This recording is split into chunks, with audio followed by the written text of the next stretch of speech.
رمضان کریم۔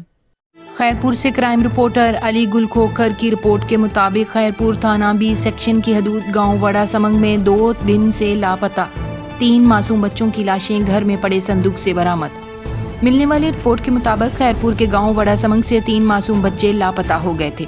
معصوم بچوں کے لاپتہ ہونے پر ورثاء نے متعلقہ پولیس اسٹیشن پر اطلاع دے کر بچوں کی کافی تلاش کی، مگر 2 دن سے بچوں کا کوئی سراغ نہ مل سکا اور آج لاپتہ تینوں معصوم بچوں کی لاشیں گھر میں پڑے کپڑوں کے صندوق سے ملی ہیں۔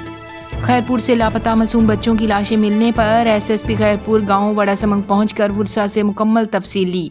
معصوم بچوں کے ورثاء کا کہنا تھا کہ بینظیر انکم سپورٹ پروگرام کا وظیفہ لینے شہر گئے تھے، واپس گھر آنے پر تینوں بچے لاپتہ تھے اور آج کپڑوں کے صندوق سے لاشیں ملی ہیں۔ معصوم بچوں کے ورثاء نے صحافیوں سے گفتگو کرتے ہوئے بتایا کہ ہمارے معصوم بچوں کو دشمنی کے تحت قتل کر کے نعش صندوق میں ڈال دی گئی تھیں، جن پر تشدد کے نشان واضح ہیں۔ معصوم بچوں کے ورثاء نے ایس ایس پی خیرپور سے شفاف انکوائری کر کے انصاف دینے کا مطالبہ کیا ہے۔